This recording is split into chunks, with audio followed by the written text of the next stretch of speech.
On a freezing winter morning, inside a crowded grocery store, an elderly woman wandered in hoping for nothing more than a simple can of soup to quiet her starving stomach, only to realize she was short by just 85 cents. At the very moment she shamefully reached to put everything back, a young black cashier quietly stepped in and paid the rest, leaving her overwhelmed with emotion. But neither of them had any idea that this tiny kindness would ignite a chain of events, because the very next morning, her billionaire son would show up at the young cashier's front door, and what happened after would shatter your heart. Before we continue, tell us what time it is and where you're watching from, subscribe and hype because tomorrow I've got something extra special for you. The first snow of December had come and gone in Brookfield, Illinois, leaving behind gray slush that pooled at street corners and sidewalks slick with ice. The sky hung low and heavy, the kind of pale winter morning that made everything feel colder than the thermometer said. Evan Carter pushed through the back door of Miller's Grocery at 5:47 a.m., 13 minutes early for his shift. At 19 he moved with the careful efficiency of someone who'd learned not to waste time or motion. His jacket was too thin for the weather, but it was the warmest one he owned. The store smelled like floor cleaner and the faint sweetness of day-old donuts. Evan flipped on the lights in the back room and grabbed his apron from the hook. His fingers were stiff from the cold. "Morning, Evan." Gloria, the manager, appeared with a clipboard. She was 50-something, with reading glasses on a beaded chain. "Can you stock the soup aisle first? We got a delivery yesterday." "Yes, ma'am." He didn't mention that he'd already skipped breakfast. The $23 in his wallet needed to last until Friday, and today was only Tuesday. Evan had been working at Miller's since he turned 17. The pay wasn't much, $11.50 an hour, but Gloria let him pick up extra shifts, and she never asked questions about why a kid his age wasn't in college. He knew the answer, so did she. His father had made sure of that. Evan was restocking Campbell's chicken noodle when his phone buzzed in his pocket. He already knew who it was before he looked. "Dad, need 40 for electric." "They gonna shut it off?" Evan's jaw tightened. He'd given his father $60 4 days ago. He typed back with one hand while balancing a soup can in the other. "Evan, I gave you money Thursday, Dad. That went to other stuff. Come on, man. Don't make me beg." Evan shoved the phone back in his pocket and kept stocking. His hands moved automatically, turn the label forward, push the can back, next one. He'd done this so many times he didn't have to think about it. But he was thinking about the $40. He was thinking about the $73 in his checking account that was supposed to cover groceries, gas and the water bill. He was thinking about how his father used to be different. Daniel Carter had been a good mechanic once. One of the best in Brookfield, people said. He could listen to an engine for 30 seconds and tell you exactly what was wrong. He'd worked at Fisher's Auto for 15 years, came home every night with grease under his nails and stories about the cars he'd fixed. Then Evan's mom died. Cancer, fast and cruel. She was here in April, gone by July. Daniel didn't know how to be alone. He'd loved her the way some people love air, so completely he didn't realize it was keeping him alive until it was gone. He started drinking that first year. By the second year he'd lost his job. By the third, he'd stopped pretending he was going to quit. Evan had spent his senior year of high school learning to forge his father's signature on permission slips and covering for him when the landlord called. He'd applied to community college with a guidance counselor's help, but when the acceptance letter came, there was no money for tuition. So Evan worked, and his father drank, and the space between them filled with all the things they didn't say. That morning, before his shift, Evan had woken to the sound of his bedroom door creaking open. It was still dark outside. He'd opened his eyes to see his father's silhouette rifling through the jeans Evan had left on the chair. "Dad?" Daniel had frozen. Even in the dim light, Evan could see the tremor in his hands. "I just need a little," Daniel said. His voice was hoarse. 20, maybe 30, you took 60 last week." I know, I'm sorry." Daniel's shoulders sagged. "I'll pay you back. I got a lead on some work, down at—" "You're not getting any work." Evan sat up. He was so tired. "You're drunk right now." "I'm not, I can smell it from here." The silence that followed was heavy and sad. Daniel looked at his son, and Evan looked back, and for a moment they were both thinking the same thing. "How did we get here?" "Please," Daniel finally said. "I'll figure it out. I just need a little help right now." Evan had gotten out of bed, pulled 2 20s from his wallet, and handed them over without a word. Daniel had mumbled something that might have been "thank you" and left. That was 3 hours ago. Now Evan was stacking soup cans and trying not to think about whether $40 would even keep the lights on or if his father would spend it on something else entirely. By mid-morning, the store had filled with the usual weekday crowd, retirees buying single portions, young mothers with toddlers in shopping carts, a few contractors grabbing coffee and breakfast sandwiches. Evan worked the register during the rush. He was good at it, fast, accurate, polite. He knew half the customers by name. "Morning, Mrs. Kowalski." "Hi, Evan. How's your dad doing?" "He's all right. Thanks for asking." It was a lie but a kind one.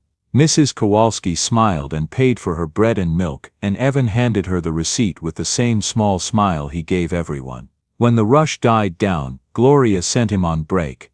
Evan sat in the back room with a cup of coffee he'd made himself and stared at his phone. The text from his father was still there. Evan thought about his mom. She used to make chicken noodle soup from scratch, the kind that took all afternoon. She'd hum while she cooked, old songs from the 70s, and the whole house would smell like garlic and thyme. His dad would come home and kiss her on the cheek and say, "Smells like heaven in here." Evan wondered if his father even remembered that. He deleted the text without answering and went back to work. 50 miles away, in a place where everything was clean and quiet and unbearably lonely, Helen Whitmore sat by the window of her room and watched the morning light struggle through gray clouds. Brookfield Meadows Senior Living wasn't a nursing home exactly. It was nicer than that.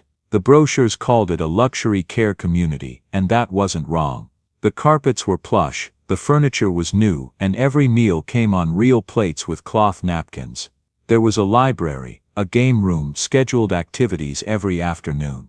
Helen hated it. She was 74 years old, she'd spent 40 years teaching high school literature, and before that she'd raised a son on a secretary's salary in a 2-bedroom apartment in Pilsen. She knew Shakespeare and Whitman by heart. She'd taught hundreds of kids to love books, to find themselves in stories. Now she sat in a room with pale yellow walls and watched strangers tell her when to eat. It had been 6 months since her son Lucas moved her here. He'd framed it as a gift. "You'll love it, Mom," he'd said, standing in her old apartment with his assistant hovering behind him, already tapping notes into a tablet. "They have everything. Activities, medical staff on site, a full kitchen. You won't have to worry about anything." What he meant was, "I won't have to worry about you." Helen understood. Lucas was busy. He ran a commercial real estate company worth, she didn't even know how much anymore. Hundreds of millions maybe.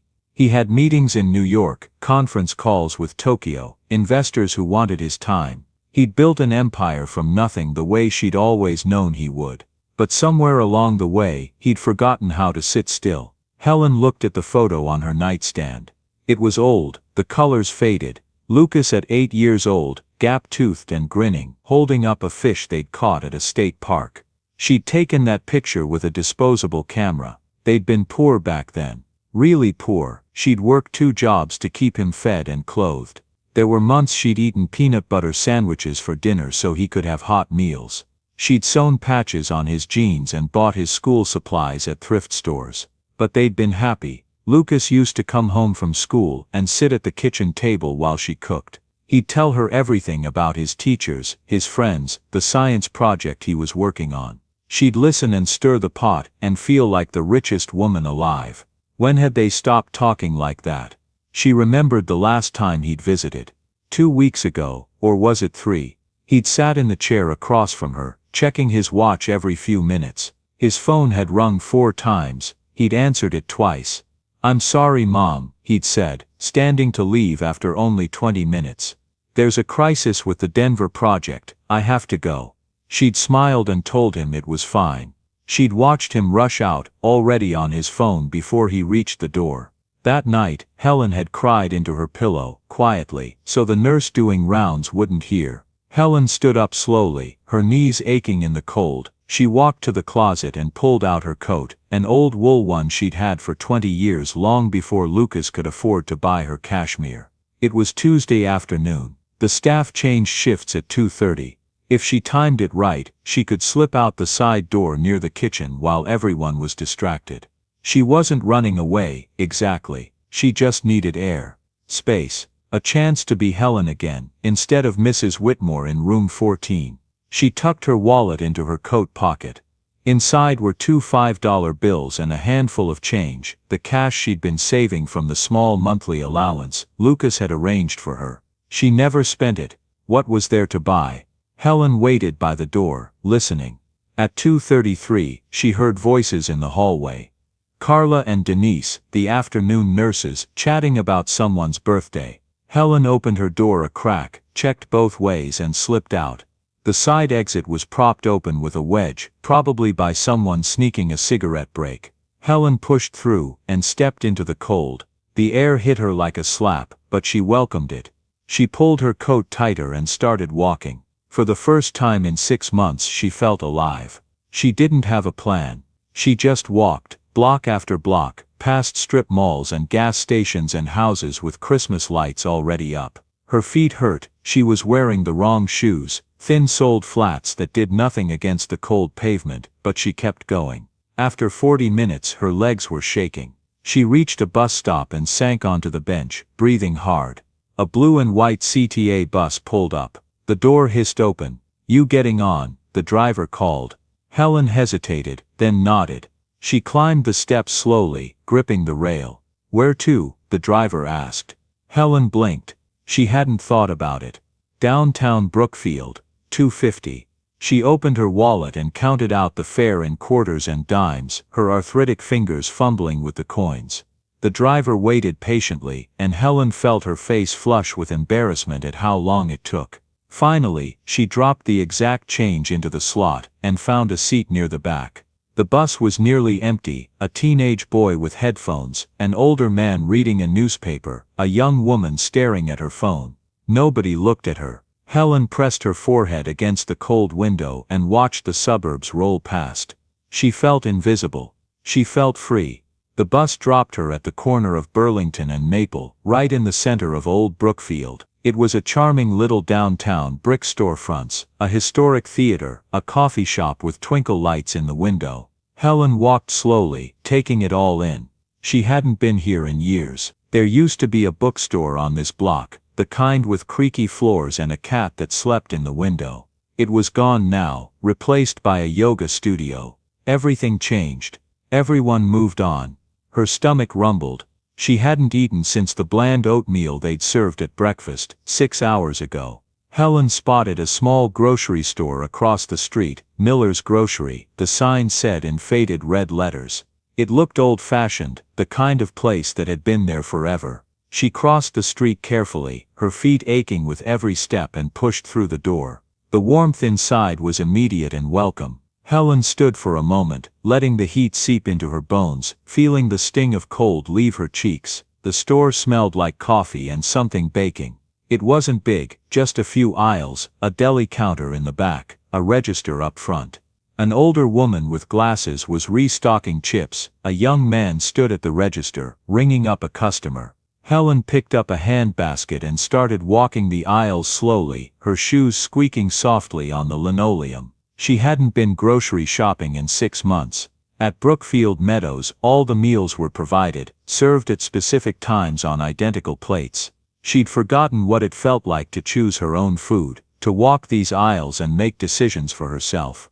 She picked up a loaf of bread, the cheapest one, white bread in a plastic bag, 99 cents, then a small carton of milk, $2.49, a can of Campbell's chicken noodle soup. The soup made her pause. She held it in her hands, feeling the weight of it, reading the label even though she knew every word by heart. She remembered making soup for Lucas when he was small and had a cold. She'd open the can, add a little extra water to stretch it, serve it with saltines. He'd eat it in his pajamas on the couch, wrapped in the blanket his grandmother had crocheted, and she'd sit beside him reading Where the Wild Things Are until he fell asleep. Helen's eyes stung. She blinked quickly and put the can in her basket. She added a small bunch of bananas, 3 of them, slightly green, and headed to the register. The young man working there had dark hair that fell across his forehead and tired eyes that looked older than his face. He glanced up as she approached and gave her a small polite smile. "Hi," he said quietly. "How are you today?" "I'm well, thank you." Helen's voice came out shakier than she'd expected. She cleared her throat. He began scanning her items. Beep, beep. Each sound felt too loud in the quiet store. The total appeared on the small screen, $7.43. Helen opened her wallet with fingers that trembled slightly, from the cold, from exhaustion, from something deeper she couldn't name. She pulled out her two $5 bills and laid them carefully on the counter. $3 would go back into her wallet. It felt like a victory, having change left over. But then she remembered, the bus fare home would be another $2.50, that left her with only 50 cents. Helen's chest tightened. She looked down at her groceries, already bagged. She looked at the money on the counter. "I'm sorry," she said, her voice barely above a whisper. "Could you?" She had to stop and swallow. "Could you take off the soup?" The words felt like surrender. The young man's hand stilled on the register. He looked at her, really looked at her, and something shifted in his expression. Behind Helen, someone sighed loudly. A man's voice, impatient. "Come on, lady." Helen's hands began to shake harder. "I'm so sorry," she said again, this time turning slightly toward the man behind her. "I just need a moment." "It's okay," the young man at the register said. His voice was quiet but firm. "You don't have to take anything off." Helen turned back to him, confused. "But I don't have." He was already reaching into his pocket, pulling out his wallet. He took out a dollar bill, wrinkled and soft, like it had been carried for a while, and added it to her pile of money on the counter. "There," he said simply. "Now you're all set." Helen stared at the dollar bill. Then at him. "No, I can't, you don't have to. It's okay." He was already putting her soup back in the bag, his movements gentle, deliberate. "Really, it's just $1. But they both knew it wasn't just $1. Helen's eyes filled with tears. Her throat closed up. She tried to speak, but no words would come. This boy, this stranger, had seen her shame and met it with kindness instead of judgment. He handed her the bag across the counter. Their eyes met for just a moment, and in his tired gaze, Helen saw something that looked like understanding, like he knew what it meant to count pennies. Like he knew what it meant to be $1 short of okay. "Thank you," Helen finally managed to whisper, her voice breaking. The young man nodded, a small sad smile on his face. "You're welcome, ma'am, you have a good day." Helen clutched the bag to her chest and walked toward the door on unsteady legs. Behind her, she heard the man in line step up to the register. She pushed through the door into the cold afternoon air, and stood on the sidewalk, breathing hard, tears streaming down her face. When was the last time someone had been kind to her without wanting something in return? When was the last time someone had seen her as more than an inconvenience? Helen wiped her eyes with the back of her hand and started walking. Inside Miller's grocery, something remarkable was beginning to happen. The man in the bear's jacket, the one who'd sighed impatiently, stepped up to the register. Evan scanned his items, a six-pack of Old Style, a bag of chips, a frozen pizza. $14.62, Evan said. The man pulled out his wallet, then paused. He glanced toward the door, where the old woman had just left. He thought about the way her hands had shaken. He thought about the shame in her voice when she'd asked to put the soup back. He thought about his own mother, who lived alone in Berwyn, and was too proud to ask for help, even though he knew she struggled. The man cleared his throat. "Hey kid." Evan looked up. "Yes sir. Ring up the next person too, I'll cover them." Evan blinked. "What?" "The person behind me." The man gestured with his thumb. "Add their stuff to mine. I'll pay for it." The woman behind him, mid-30s, wearing hospital scrubs with cartoon characters on them, clearly exhausted from a long shift, looked up in surprise. "Are you serious?" "Yeah." The man shrugged, but he was smiling now, something softening in his face. "Why not? That lady, she just needed 85 cents and it about broke her. Made me think. When's the last time I did something good for a stranger?" The woman in scrubs pressed a hand to her mouth. Her eyes were suddenly wet. "Thank you, that's really kind." Don't thank me, the man said, pulling out his credit card. Thank the kid here. He started it. Evan rang up both orders, his hands moving automatically while his mind spun. The man paid $37.18 total and left with a wave. The woman in scrubs stepped up to the counter. She'd been buying a sad-looking salad and a Red Bull, the dinner of someone working a double shift. She stood there for a moment, looking at Evan. Then she turned to the elderly man behind her. Mr. Patterson, a regular who came in every Tuesday for bread and butter. I'll get yours too, she said. Mr. Patterson's eyebrows shot up. You sure about that, young lady? I'm sure. She smiled, and it transformed her tired face. Someone just did something nice for me. I want to pass it on. And just like that, it spread. Mr. Patterson paid for the teenager behind him. A girl with purple streaks in her hair and headphones around her neck. The teenager stared at her phone for a moment, then looked up at the college student behind her. You know what? Yeah.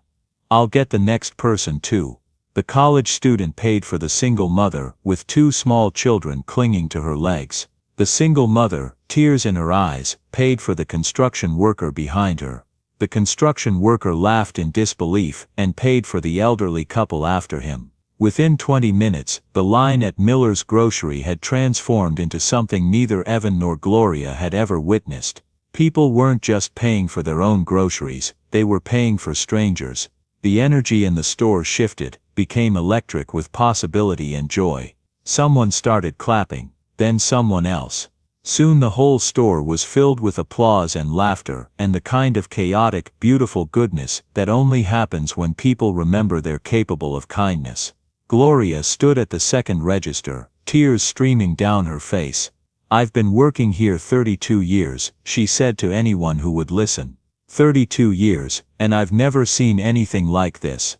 Near the back of the store, by the refrigerated section, a woman named Sandra Chen watched the scene unfold with her phone in her hand. She'd stopped in to grab milk on her way home from work, just a quick errand before picking up her daughter from daycare. But this was something else. She opened her camera app and hit record. The video she captured was shaky and unpolished, shot from between the aisles. It showed the line of people passing groceries forward, the smiling faces, the spontaneous applause. It showed Gloria crying and laughing at the same time. It showed Evan at the register, looking stunned and overwhelmed, and quietly moved, his hands still processing transactions while his eyes were bright with unshed tears. Sandra stopped recording after 90 seconds and immediately opened Facebook. Her fingers flew across the screen.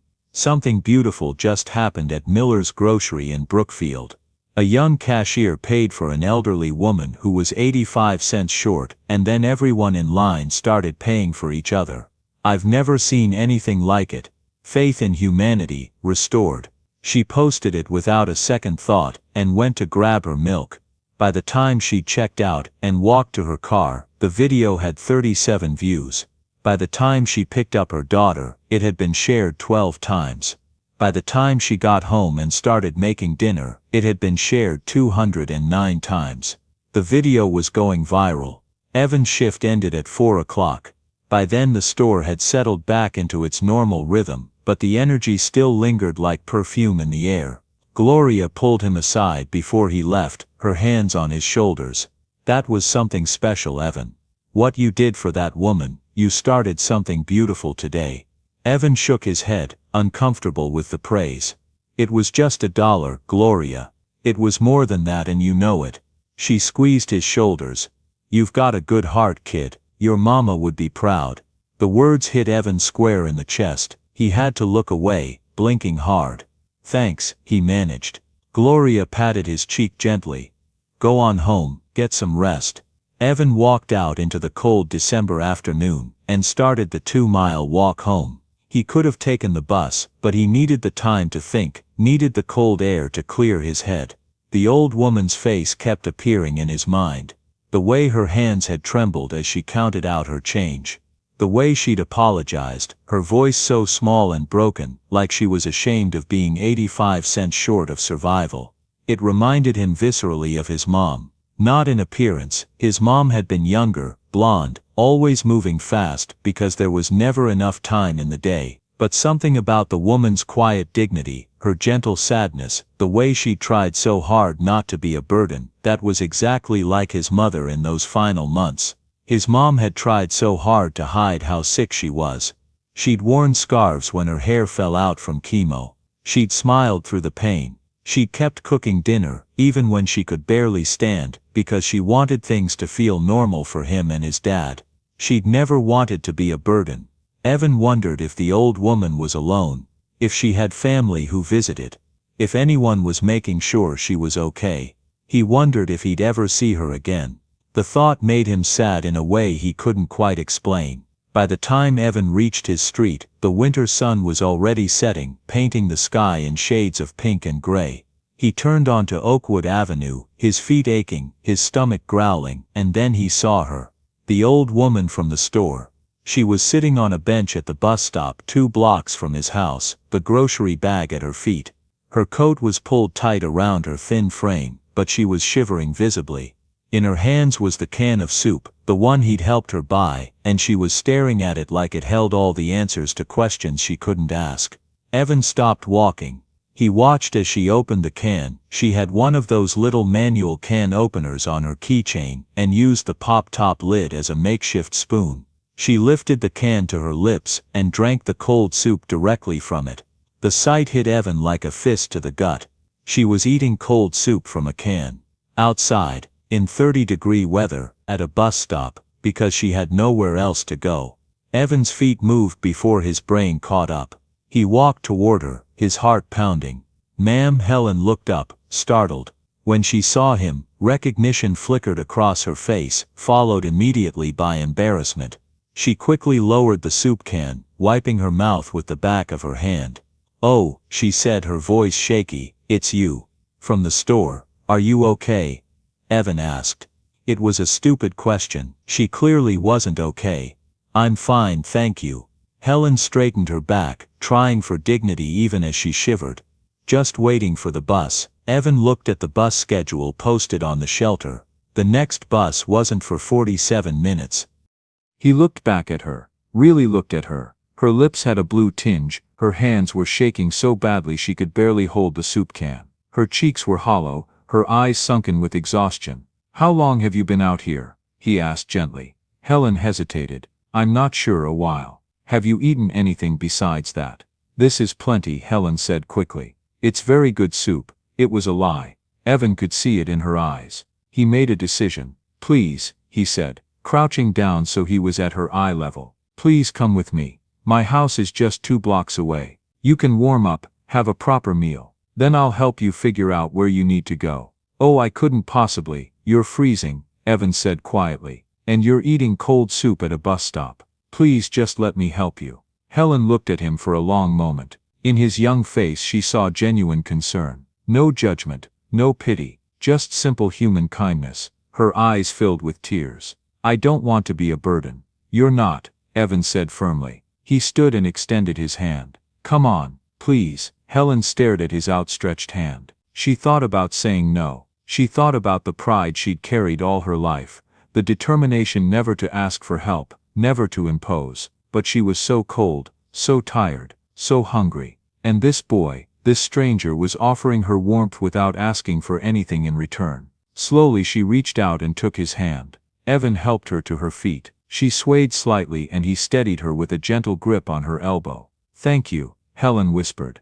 "Don't thank me yet," Evan said with a small smile. "I'm not a very good cook." They walked the 2 blocks slowly, Helen leaning slightly on Evan's arm. She tried not to put too much weight on him, tried to maintain some shred of independence, but her legs were shaking and her feet burned with cold. Evan matched her pace without complaint, his hand steady under her elbow.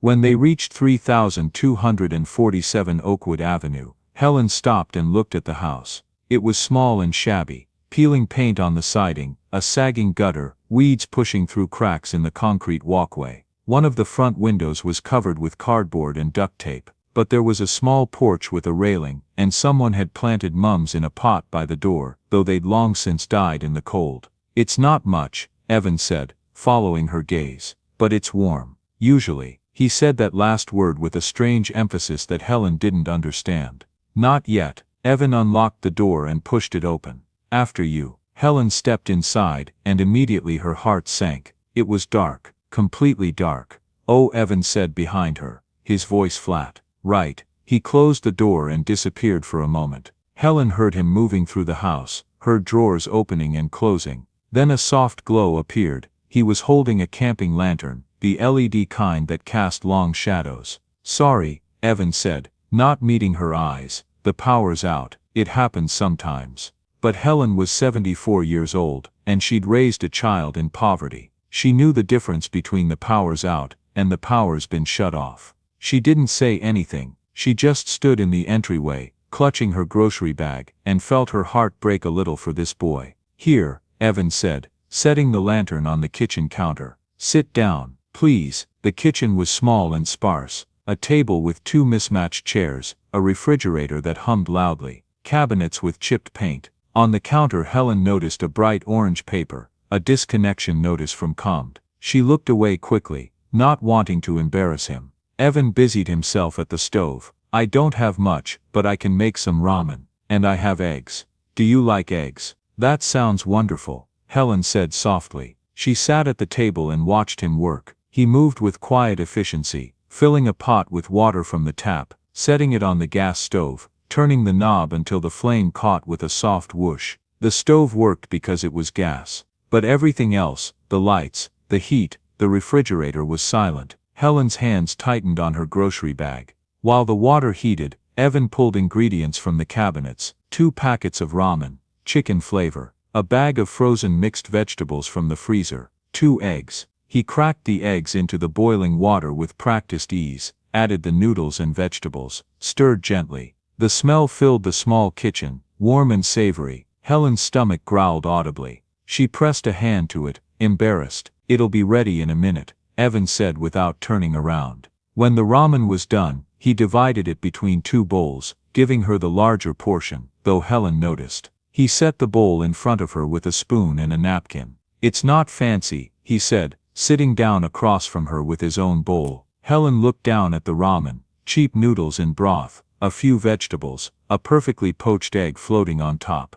It was the simplest meal imaginable, but it was hot, and he'd made it for her. And he'd given her the bigger portion, even though she could see how thin he was, could see the way his shirt hung loose on his frame. Her eyes filled with tears. Thank you, she whispered. This is perfect. They ate in silence for a while, the only sounds their spoons against the bowls and the soft hiss of the lantern. The food was hot and filling, and Helen felt warmth spreading through her body for the first time all day. After a few minutes, Evan spoke. I'm Evan, by the way. Evan Carter. Helen Whitmore, she said. It's nice to meet you properly, Evan. You too, Mrs. Whitmore. Another silence. Then Helen said, you didn't have to do this. Bring me here, feed me. You've already been so kind. Evan shook his head. It's just ramen. It's more than that. Helen set down her spoon and looked at him directly. You saw me at that bus stop. You saw me eating cold soup, and instead of walking past like everyone else would have, you stopped. You cared. Her voice trembled. Do you know how rare that is? Evan looked uncomfortable. Anyone would have done the same. No, Helen said firmly. They wouldn't. Most people would have pretended not to see. But you saw me. At the store and again at the bus stop. You saw me. Evan's throat worked. He looked away. After they finished eating, Helen insisted on helping clean up, even though Evan protested. She washed the bowls in cold water at the sink, while Evan dried them with a threadbare dish towel. I used to teach high school, Helen said as she scrubbed. English literature, 38 years, that's a long time. It was a good life. She smiled, but there was deep sadness in it. I loved those kids, even the difficult ones, especially the difficult ones. They were the ones who needed someone to believe in them most. Evan dried a bowl slowly. Why'd you stop? Helen's hand stilled in the water. I got old, and my son thought I needed to be somewhere safe, somewhere I'd be taken care of. She swallowed hard. So he put me in a senior living facility. A very nice one, very expensive, but you don't want to be there, Evan said quietly. No. The word came out as barely a whisper. Everything there is so controlled. Someone decides when I eat, what I eat. I can't cook anymore. They say it's a safety hazard. I can't go for walks without someone asking where I'm going. I have to attend activities at scheduled times like a child. She wiped her eyes with her wet hand. I know my son means well. I know he's busy, but I feel like I'm just waiting there, waiting to die. Evan's chest felt tight. Is that why you left? Helen nodded. I just wanted one day to feel like myself again. To make my own choices. To eat food I picked out myself. She laughed bitterly, and I couldn't even afford that. I was 85 cents short. Hey, Evan said gently. You don't have to. I used to be someone. Helen continued, as if she hadn't heard him. I had students who remembered me years later. I had a life that mattered, and now I'm just no one. An old woman who can't even buy her own groceries. That's not true, Evan said, his voice fierce. You're not no one. Helen turned to look at him, tears streaming down her face. You taught for 38 years, Evan said. You raised a son who's successful enough to afford that fancy place. You survived whatever you survived to get here. That's not nothing. That's not no one. Helen pressed her hands to her mouth, sobbing quietly. Evan set down the dish towel, and awkwardly put his arms around her. She was so small, so fragile. She felt like she might break if he held her too tight. Helen cried into his shoulder while he stood there. This boy who was barely more than a stranger, and let her fall apart. When her tears finally subsided, they moved to the living room. Evan lit a few candles, the long emergency kind in glass jars, and they sat on the old couch, wrapped in blankets against the cold. Tell me about your son, Evan said. Helen smiled, despite her tears. Lucas, he's 46 now, runs a commercial real estate company. Very successful. He worked so hard to get where he is. She pulled the blanket tighter around herself. We didn't have much when he was growing up. His father left when Lucas was 3. I worked 2 jobs, secretary during the day, waitress at night. We lived in a tiny apartment in Pilsen. But I made sure he had what he needed. Books, school supplies. I saved every penny I could for his education. Sounds like you did a good job, Evan said. I tried. Helen's smile faded, but somewhere along the way, he got so focused on success, on making money, on being busy, he forgot how to just be present. He visits me every few weeks, but he's always on his phone, always rushing off to the next meeting. He looks at me, but I don't think he sees me anymore. Evan thought about that. About being looked at but not seen. What about you? Helen asked. Tell me about your family. Evan hesitated. He didn't like talking about this, but Helen had shared her pain with him. It felt wrong not to do the same. It's just me and my dad, he said finally. My mom died 3 years ago. Cancer. Oh, Evan. Helen's hand found his. I'm so sorry. After she died, my dad kind of fell apart. He was a mechanic, a good one, but he started drinking. Lost his job. We fell behind on bills. I dropped out of community college to work full time. He stared at the candle flame. I keep trying to help him, but he takes the money and spends it on alcohol, or on debts I don't even know about. And I'm so tired of it, but I don't know how to stop. Where is he now? Helen asked gently. I don't know. He left yesterday after. Evan stopped. After he took money from me again. Helen squeezed his hand. You can't save someone who doesn't want to be saved, Evan. Believe me, I've tried with students, with friends, even tried with my own son in different ways. You can't fix people, but he's my dad. I know. Helen's voice was infinitely kind. But you have to take care of yourself too. You're only 19, you should be living your life, going to school, thinking about your future, not holding up someone else who refuses to stand on their own. Evan's vision blurred with tears. I don't know how to let go. I know, Helen whispered. But carrying someone else's weight won't make you stronger. It'll just break you too. They sat like that for a long time, 2 lonely people in a cold, dark house, holding each other's hands because there was no one else to hold on to. Eventually Helen spoke again. I should go. It's late. Evan looked at her. Go where? Helen's face crumpled slightly. I suppose I should try to get back to Brookfield Meadows. Do you want to go back? No, Helen admitted, but I don't have anywhere else.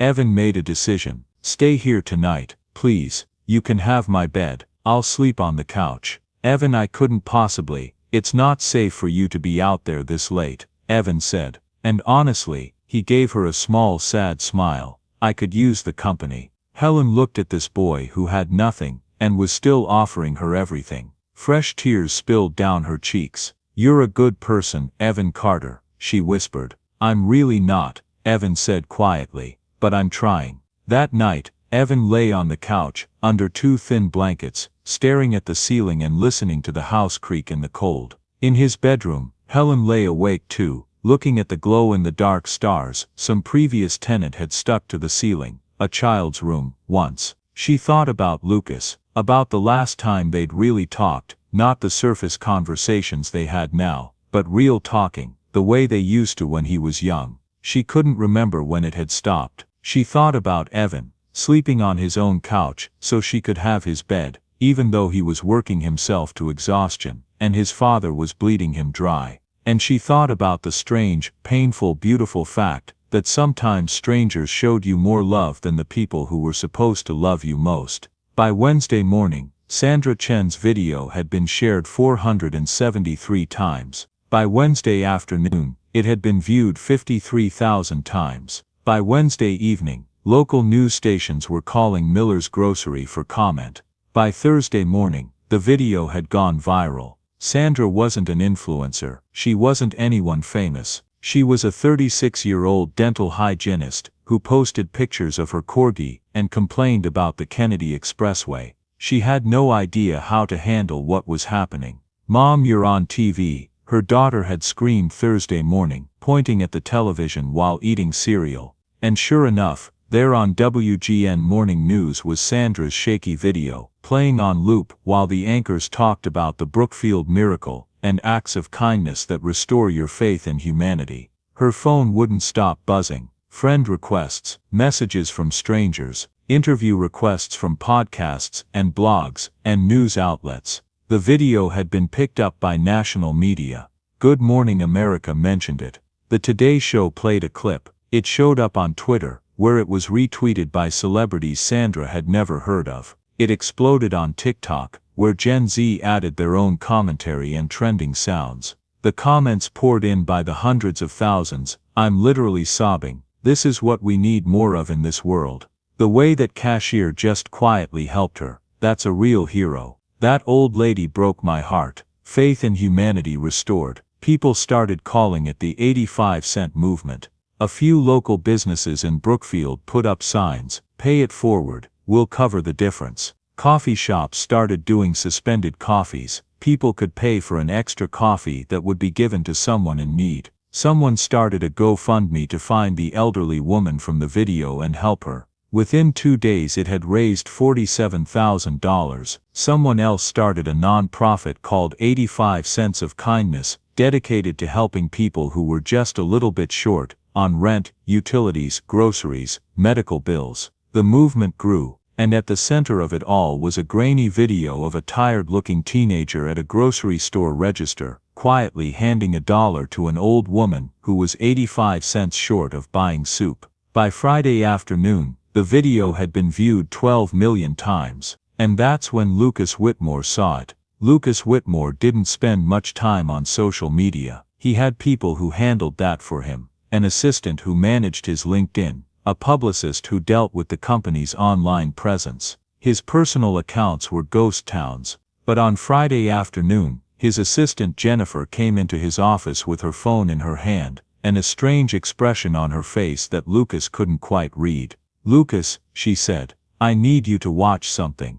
Lucas was in the middle of reviewing an acquisition contract for a property in Naperville, $17 million, 300,000 square feet of mixed-use development. He didn't look up from the pages. "Can it wait? I'm trying to finish this before the 5 o'clock call." "No," Jennifer said, her voice uncharacteristically firm. "It really can't." Something in her tone made Lucas stop. He set down his pen and looked at her. "What is it?" She walked around his massive mahogany desk and held out her phone. "Just watch." The video was already playing when Lucas took the phone. He watched without sound at first, just images of people in a small grocery store, smiling, laughing, passing items forward in line.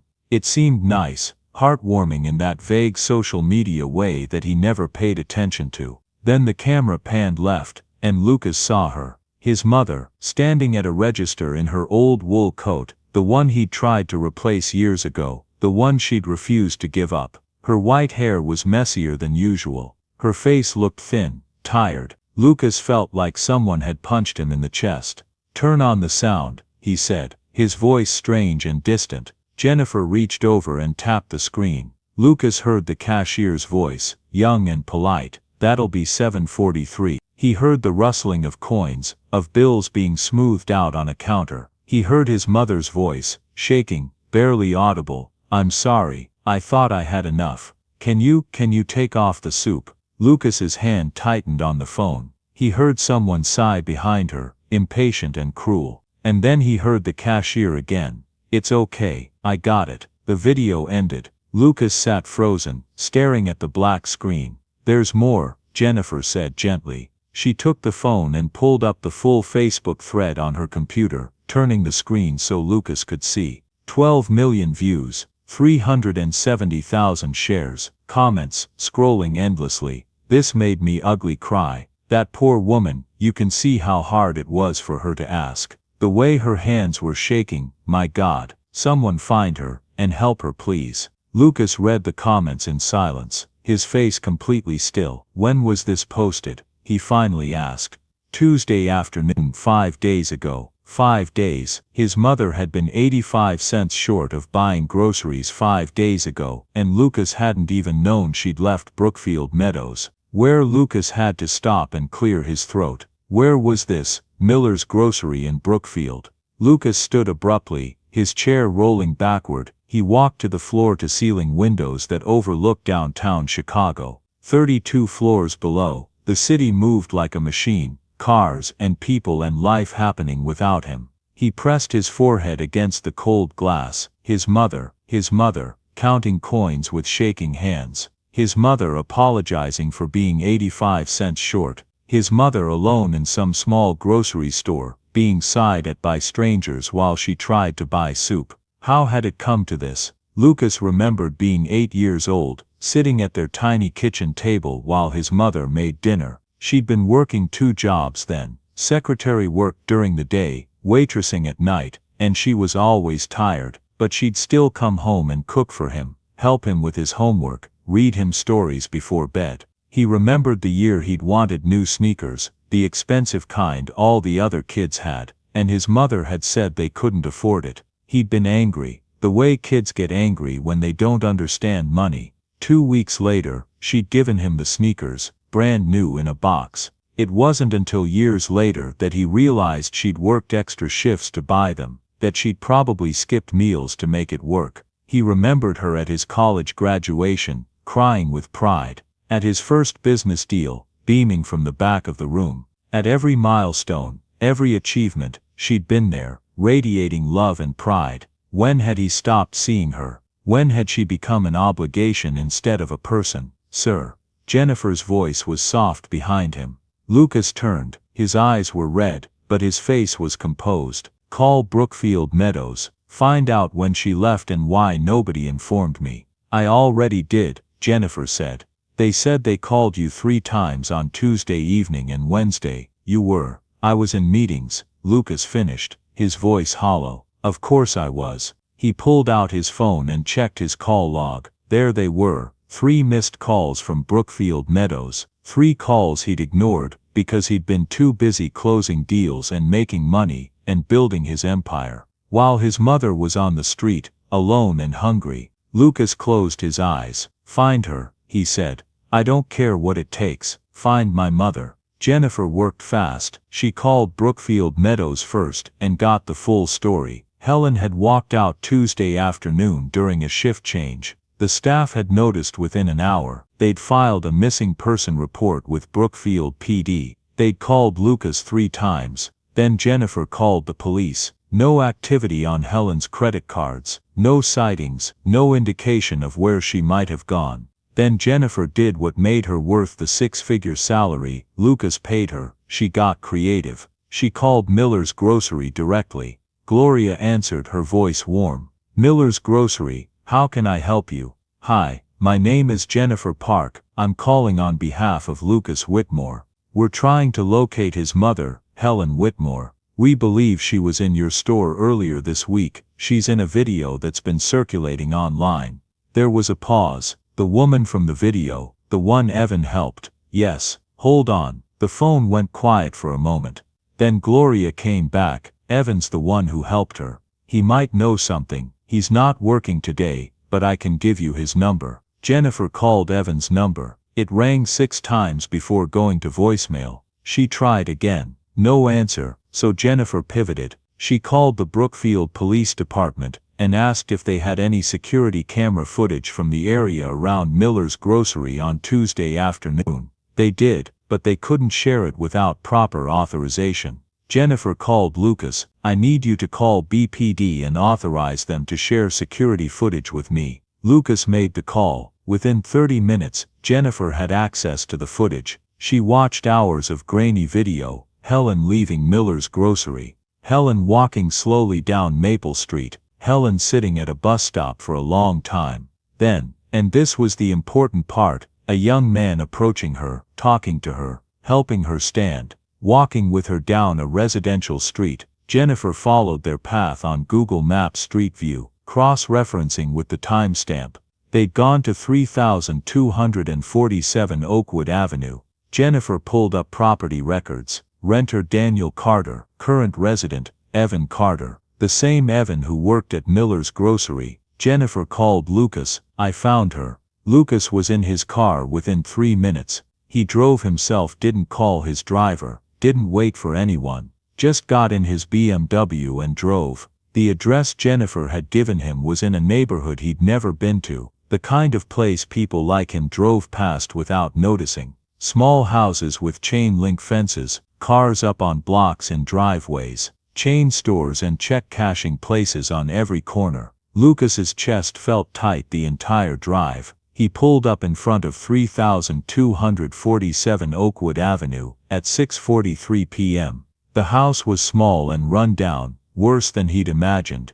Peeling paint, a sagging gutter, weeds everywhere, no lights on inside, which seemed wrong for this time of evening. This was where his mother had been for 5 days. Lucas got out of his car and walked up to the door. His hands were shaking. He knocked, 3 sharp raps. Inside, Evan was heating soup on the stove. The power was still out, but he'd gotten paid that morning and had bought some supplies, more ramen, some canned soup, bread, eggs, basic stuff, but enough to keep them fed. Helen was sitting at the kitchen table, reading one of Evan's old paperbacks by lantern light. She'd been quieter today, more withdrawn, and Evan worried she was thinking about going back to Brookfield Meadows. When the knock came, they both froze. "Are you expecting someone?" Helen asked, her voice tight with sudden fear. "No." Evan turned off the stove and walked to the door, his heart pounding. He opened it. A man stood on the porch, mid-40s, tall, well-dressed in a way that screamed money.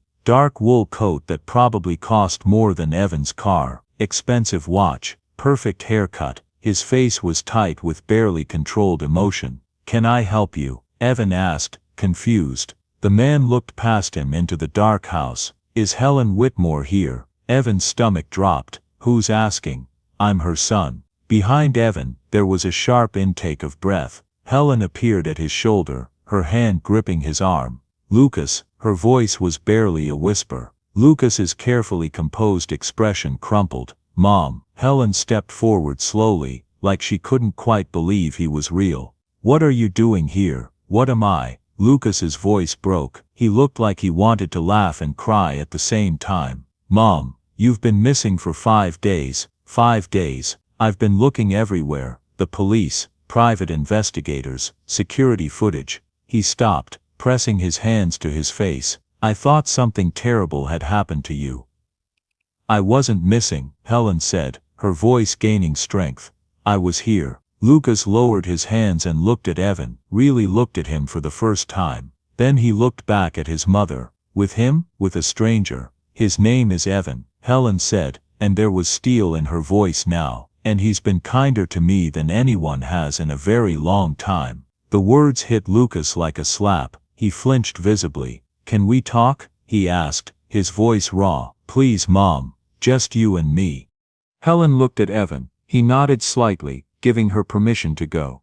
"I'll be right back," she told him softly. Evan stepped aside and Helen walked out onto the porch with her son. The door closed behind them. Lucas and Helen stood in the cold, their breath making clouds in the air. For a long moment, neither of them spoke. Then Lucas said, "I saw the video." Helen closed her eyes. "The one from the grocery store," Lucas continued. His voice was shaking now, all the control gone. "I saw you counting change. I saw your hands shaking. I saw you ask to put the soup back because you were 85 cents short." He swallowed hard.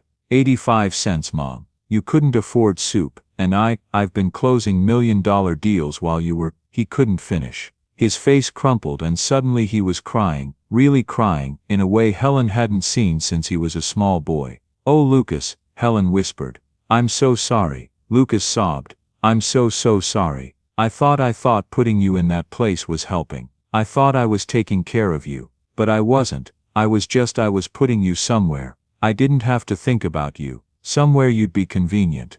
Lucas, you raised me by yourself. You worked 2 jobs. You went without so I could have more. You believed in me when no one else did." Lucas looked at her, his face wet with tears. "And this is how I repaid you. By putting you in a facility and visiting for 20 minutes every few weeks. By ignoring your calls. By not even noticing when you disappeared." Helen's own tears were falling now. "You were busy. I understood." "That's not an excuse," Lucas said fiercely. "You're my mother. Nothing should be more important than you. Nothing." They stood there, both crying, years of distance and hurt flowing out between them. Finally, Helen reached out and took her son's hands. They were cold, shaking. "I don't blame you," she said gently. "You thought you were doing the right thing. And maybe I should have told you how unhappy I was. Maybe I should have said something instead of just leaving like that." "Why did you leave?" Lucas asked. "Why didn't you call me? I would have done anything." Helen looked at their joined hands. "Because I didn't want to be a burden. Because you're so busy, so successful, and I'm just an old woman who needs things. I didn't want to need you." "You're not a burden," Lucas said, his voice breaking again. "You're my mom. You'll never be a burden." Helen squeezed his hands. "I couldn't live like that anymore, Lucas. In that place it's beautiful, it's safe, it has everything. But I wasn't living. I was just existing, waiting. Someone else decided when I ate, what I ate. I couldn't cook. I couldn't go for walks alone. I couldn't make any choices for myself." She looked up at him, her eyes bright with tears. "I felt invisible." Lucas pulled her into his arms, holding her tight. "I'm sorry," he whispered into her hair.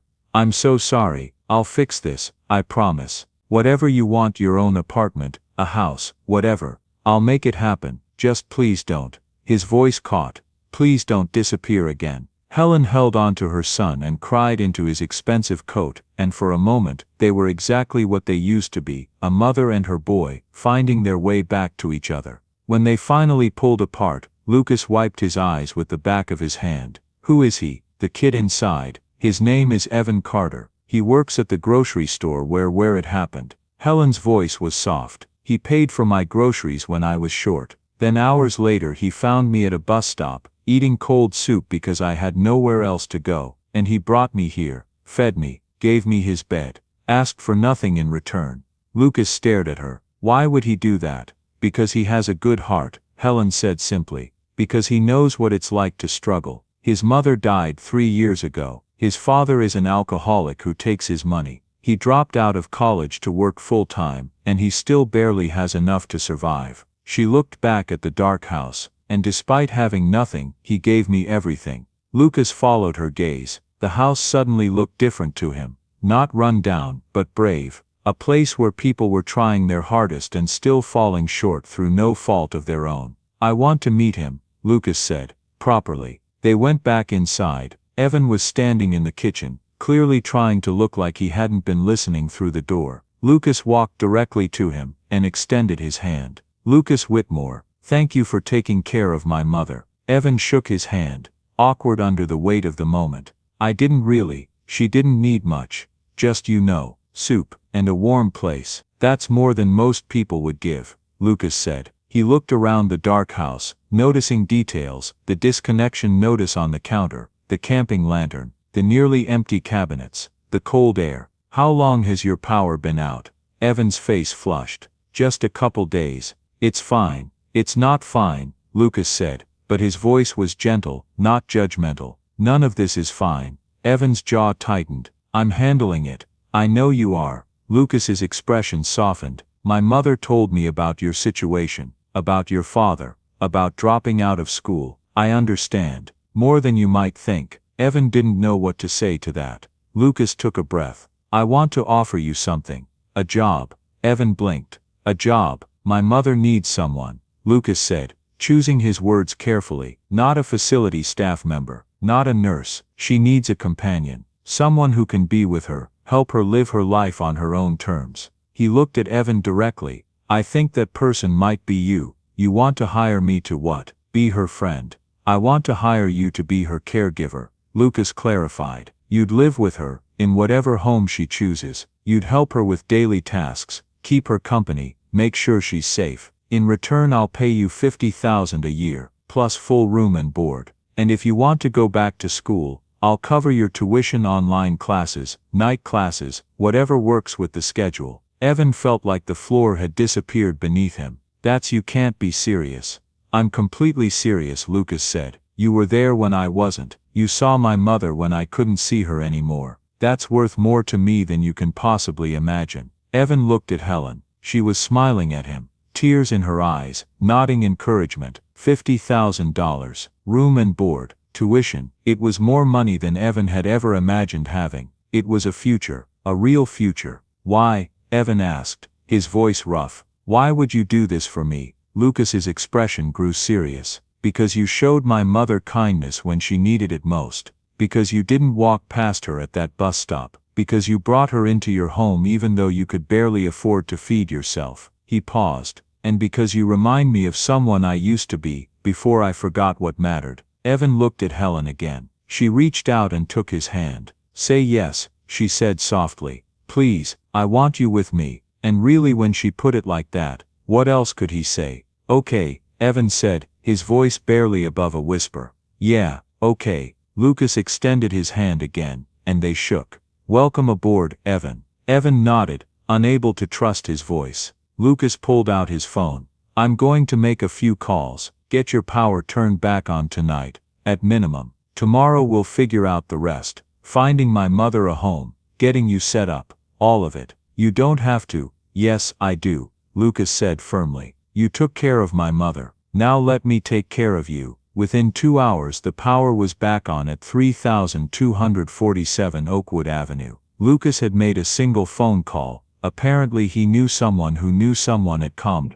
And suddenly the disconnection was resolved, the back payments cleared, everything handled. When the lights flickered on, Helen actually gasped. Oh my, she said, looking around the kitchen as if seeing it for the first time. Then she started to cry. Evan didn't cry, but it was close. He'd been living in the dark for a week, rationing candles, wearing 2 jackets inside. And now, just like that, it was warm again, light again. Lucas ordered dinner from a nice Italian place in downtown Brookfield. When it arrived, veal parmesan, pasta carbonara, salad, bread, tiramisu. It filled the small kitchen with the kind of smells Evan had forgotten existed. They ate together at the small table, the 3 of them crowded around, and it felt surreal. A tycoon, a retired teacher and a grocery store clerk, eating expensive Italian food in a house that had been dark an hour ago. This is good, Evan said, because he didn't know what else to say. Helen was eating slowly, savoring every bite. I haven't had tiramisu in 15 years, she murmured. Lucas watched her with an expression Evan couldn't quite read. Regret maybe, or something deeper.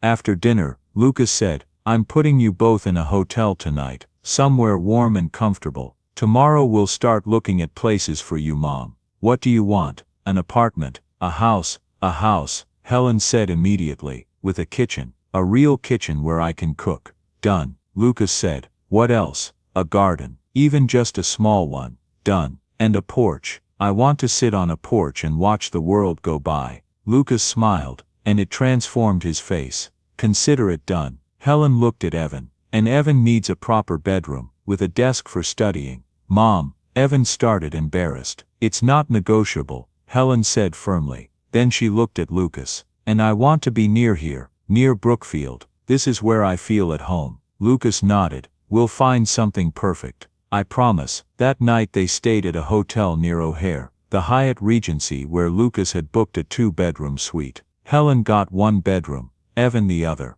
Lucas said he'd stay in a separate room down the hall. Evan stood in his hotel room and stared at the king-sized bed, the flat-screen TV, the bathroom with heated floors. He'd never stayed anywhere like this in his life. He took a shower, a real shower, long and hot, and then lay on the bed in the white terry cloth robe the hotel provided. The mattress was so soft he felt like he was floating. Evan stared at the ceiling and tried to process what had happened in the last 6 hours. His life had changed, completely changed. He pulled out his phone and looked at the texts from his father. There were 11 of them, increasingly desperate. Dad, where are you, Dad? Evan, answer me, Dad. I need money. Man, come on, Dad. Please, Dad. I'm sorry, Dad.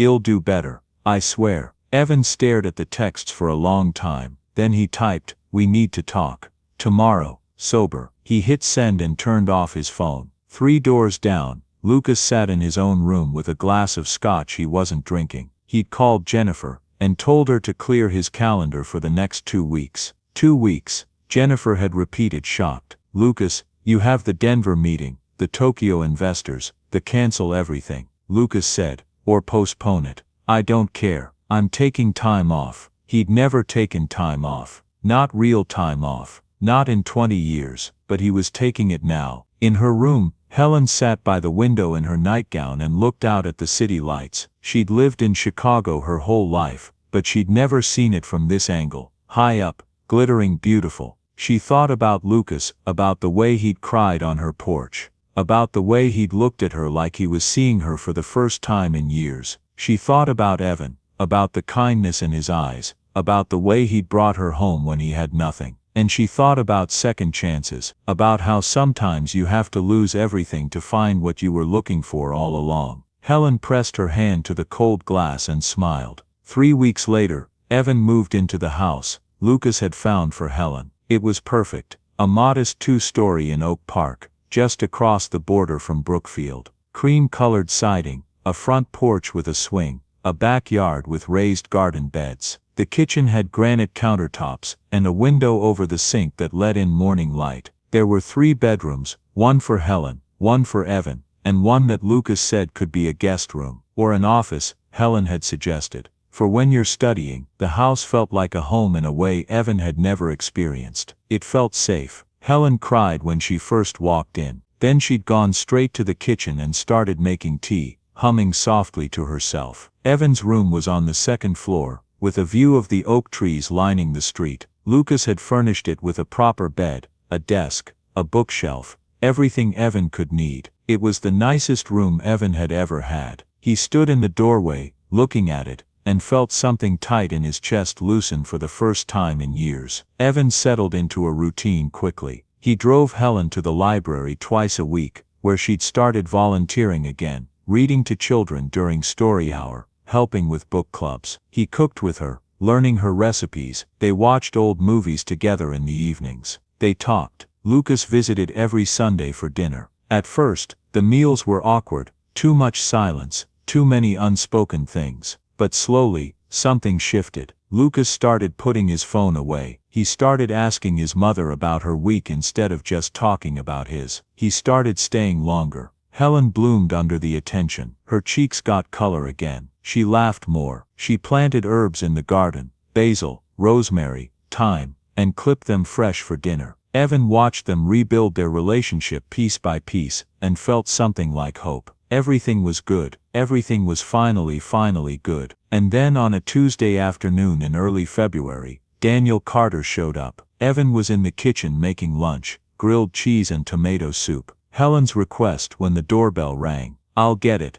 Helen called from the living room. Evan heard the door open, heard Helen's polite greeting. Hello, can I help you? Then he heard a man's voice, slurred and loud. Where's my son? Evan's blood went cold. He turned off the stove and walked quickly to the front door. His father stood on the porch, swaying slightly. Daniel looked worse than Evan had ever seen him. Thinner, unshaven, his clothes dirty and rumpled. His eyes were bloodshot and unfocused. "Dad," Evan said, stepping in front of Helen. "What are you doing here?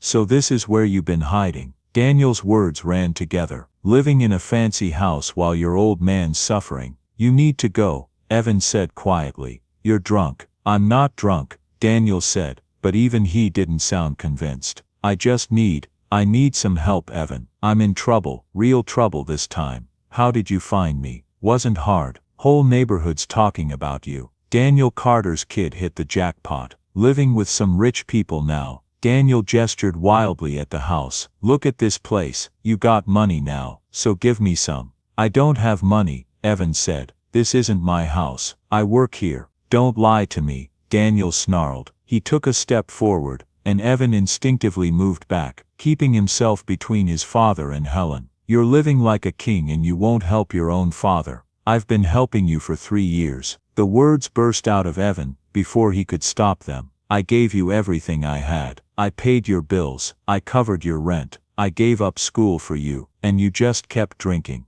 Daniel's face crumpled. I know, and I'm sorry, but I can't stop, Evan. I can't." His voice broke. "I'm drowning. I owe people money, bad people.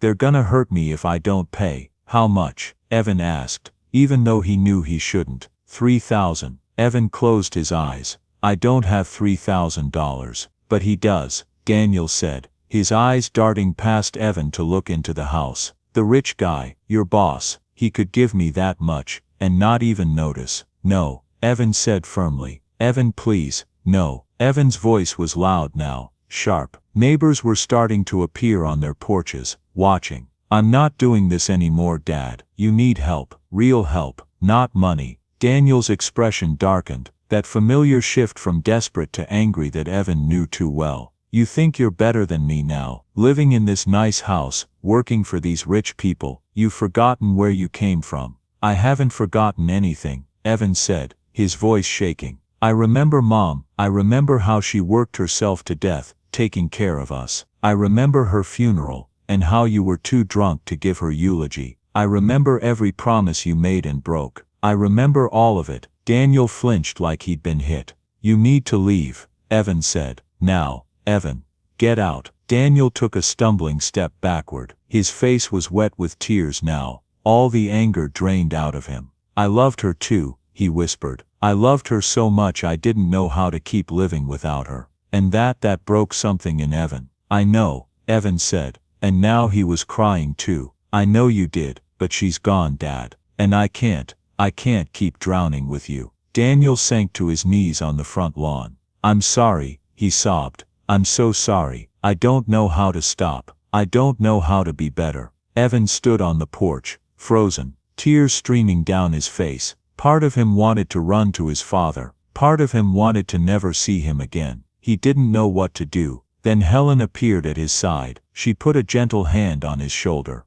"Stay here," she said softly. She walked down the porch steps slowly and approached Daniel. Evan watched, his heart in his throat, as this 74-year-old woman knelt in the grass beside his drunk father. "Mr. Carter," Helen said gently. "Look at me." Daniel raised his head. His eyes were red, desperate, lost. "When was the last time you ate?" Helen asked. Daniel blinked, confused by the question. I don't know." "Come inside," Helen said. "Let's get some food in you, then we can figure this out." "I can't," Daniel whispered. I'm a mess." "We're all a mess sometimes," Helen said. She extended her hand. "Come on." Daniel stared at her hand for a long moment, then slowly he took it. Helen helped him stand, and together they walked up the porch steps. Evan watched them pass, unable to move, unable to speak. Inside, Helen sat Daniel at the kitchen table. Evan followed, numb, and watched as she heated up the soup he'd been making and put together a sandwich. She set it in front of Daniel with a glass of water. "Eat," she said gently. "Then we'll talk." Daniel ate slowly, his hands shaking so badly he could barely hold the spoon. Nobody spoke. Just as Daniel was finishing, the front door opened. Lucas's voice called out, "Mom, Evan, everything okay?" "Your neighbor Mrs. Patterson called me, said there was." He stopped in the doorway, taking in the scene. The drunk man at the table, Evan standing against the wall, his face blotchy with tears, Helen sitting calmly beside the stranger. "What's going on?" Lucas asked, his voice careful. This is Evan's father, Helen said. Daniel Carter. Lucas's expression shifted through several emotions: surprise, understanding, concern. He set down his briefcase and walked into the kitchen slowly. Mr. Carter, he said. Daniel looked up at him with bloodshot eyes. You're the rich guy. I'm Lucas Whitmore. He pulled out a chair and sat down. What's going on? And somehow in that kitchen, with Helen's gentle presence and Lucas's steady calm, Daniel talked. He talked about Evan's mother, about how her death had broken something inside him he didn't know how to fix. He talked about the drinking, about losing his job, about watching his son sacrifice everything to keep them afloat. He talked about the debt,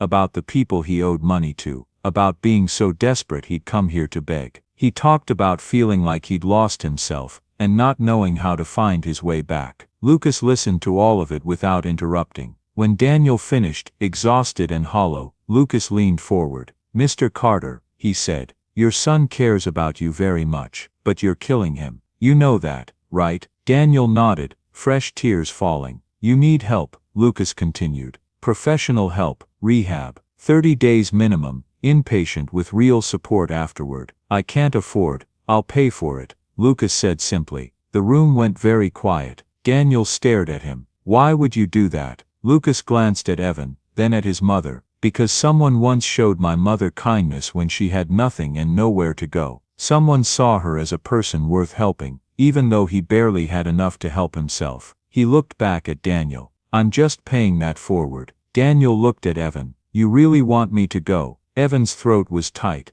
Yeah, Dad. I do, because I can't watch you die anymore. Okay, Daniel whispered. Okay. Daniel Carter entered Serenity Hills Recovery Center the following Monday. Lucas arranged everything: the facility, the transportation, the 30-day inpatient program followed by intensive outpatient therapy and sober living placement. The cost was $48,000. Lucas wrote the check without blinking. Evan visited his father during family therapy sessions, which happened twice in the 30 days. The visits were hard, confronting years of hurt and resentment and disappointment, but they were also necessary. I blamed you for needing help, Evan admitted during the second session, his voice breaking. After Mom died, I wanted you to be strong for both of us, and when you weren't, I hated you for it. I should have been stronger, Daniel said. You were just a kid. You shouldn't have had to take care of me. But I was also glad you needed me, Evan continued, because it gave me a purpose, something to focus on besides missing her. He wiped his eyes. I'm sorry. Don't apologize, Daniel said, his own face wet. You have nothing to apologize for. I'm the one who failed you.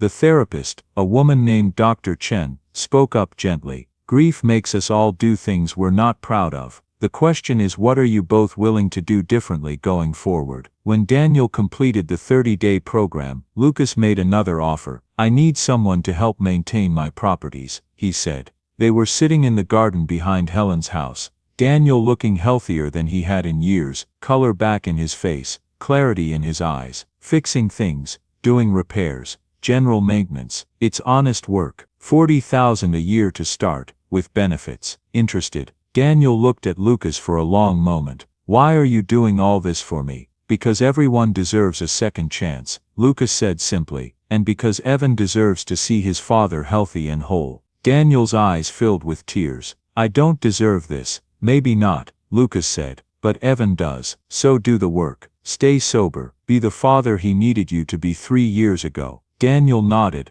unable to speak. Slowly, carefully, Daniel rebuilt his life. He moved into a sober living house in Brookfield, a structured environment with rules, accountability, other men in recovery. He went to AA meetings 5 times a week. He worked for Lucas's company, doing repairs and maintenance, using the skills he'd thought he'd lost. It wasn't perfect. There were hard days, days when Daniel wanted to drink so badly he could taste it. Days when he called his sponsor at 2 in the morning, shaking, barely holding on. But he held on. 3 months after entering recovery, Daniel showed up to Sunday dinner at Helen's house. Evan opened the door to find his father standing there, clean-shaven, wearing clothes that fit, holding a small bouquet of flowers. These are for Helen, Daniel said nervously. For everything she's done. Evan felt his throat tighten. Come in, Dad. They ate together that night. Evan, Daniel, Helen and Lucas, and it felt like something precious and fragile and new. Daniel told stories about Evan as a kid,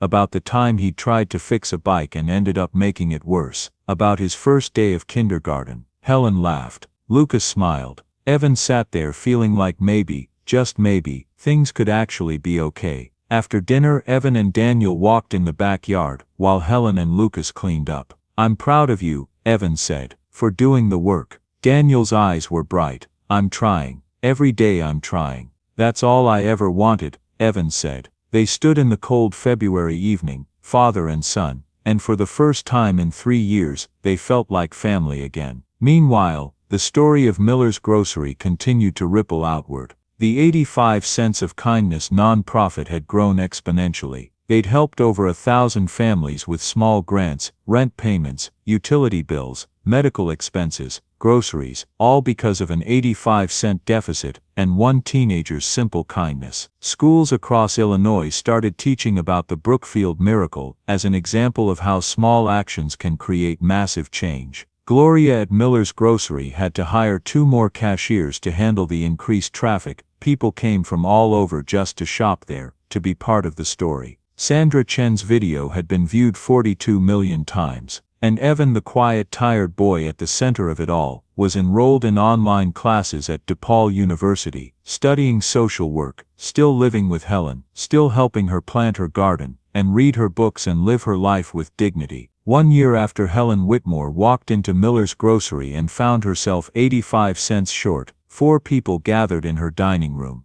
It was Sunday. Lucas had brought wine. Evan had made lasagna with Helen's help, her recipe passed down from her own mother. Daniel had spent the afternoon fixing the loose hinge on the garden gate. They ate slowly, talking and laughing. Daniel told a story about a ridiculous repair job. Lucas talked about finally taking that vacation he'd been putting off for a decade. He was going to Italy with his mother in the spring. Evan mentioned his psychology midterm, which he'd aced. Helen just smiled and listened, her eyes moving from face to face, soaking in every moment. After dinner they moved to the living room. Helen put on a record, Ella Fitzgerald, and they sat in comfortable silence, drinking coffee, watching the evening light fade through the windows. "You know," Helen said eventually, "I've been thinking about that day, the day at the grocery store." Everyone turned to look at her. "I was so ashamed," Helen continued softly, "standing there with my little pile of coins, not enough to buy what I needed. I felt invisible,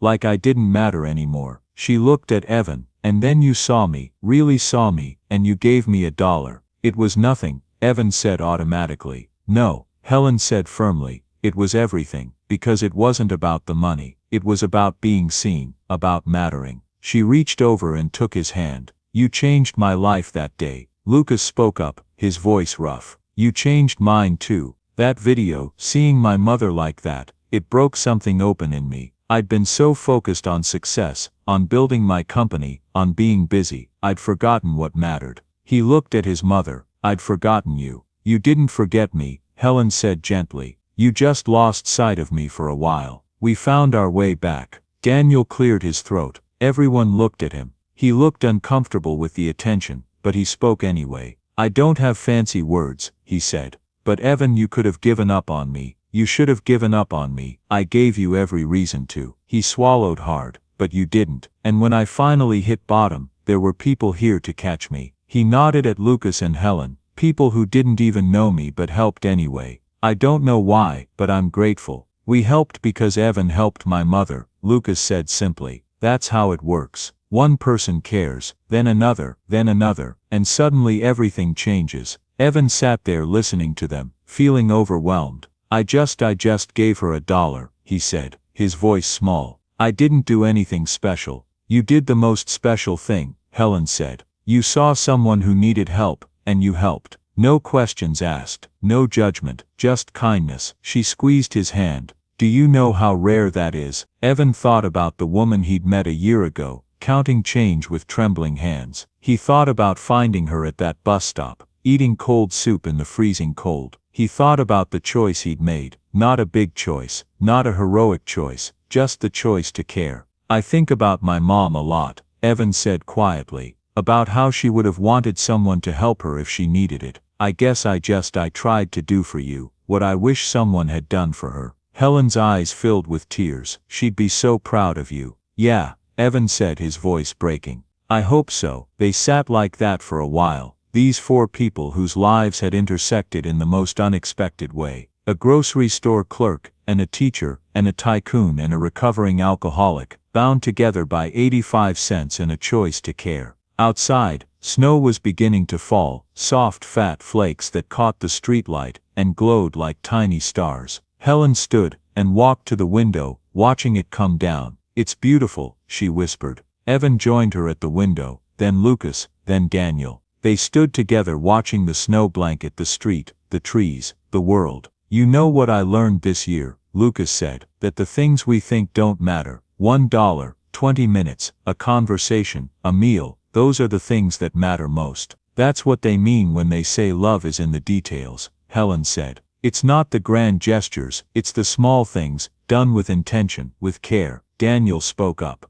It's also about second chances, third chances, fourth chances, in my case. He looked at Evan. Thank you for not giving up on me. Evan leaned against his father's shoulder. Thank you for not giving up on yourself. That night, after Daniel and Lucas had gone home, Evan helped Helen clean up the kitchen. They worked in comfortable silence, washing dishes, putting away leftovers, wiping down counters. Are you happy? Helen asked suddenly. Evan thought about it. He thought about his classes at DePaul, about the career he was building in social work. He thought about this house, about having a safe place to sleep, and enough food to eat. He thought about his father, sober and healthy and trying. He thought about Helen, who'd become like a grandmother to him, who read him poetry and taught him to cook, and listened to his fears without judgment. Yeah, Evan said, surprised by how true it was. I think I actually am. Helen smiled and pulled him into a hug. Good, you deserve to be happy. They stood there in the kitchen, in this house that had become a home, and Evan understood something profound. Kindness wasn't about changing the world. It was about seeing one person and deciding they mattered. It was about giving when you had almost nothing because you remembered what it felt like to have less than that. It was about 85 cents and a can of soup, and the choice to care when it would have been easier not to. It was about second chances. It was about home. Later, Evan lay in his bed, his real bed, in his real room, in a house that was warm and safe, and looked at the photo on his nightstand. It was new, taken just last month, him and Helen and Lucas and Daniel, all smiling at Sunday dinner. They looked like a family. They were a family. Evan turned off the light, and closed his eyes, and for the first time in 3 years, he slept without nightmares. Outside, the snow continued to fall, blanketing the world in white, making everything new again. Join us to share meaningful stories by hitting the like and subscribe buttons. Don't forget to turn on the notification bell to start your day with profound lessons and heartfelt empathy.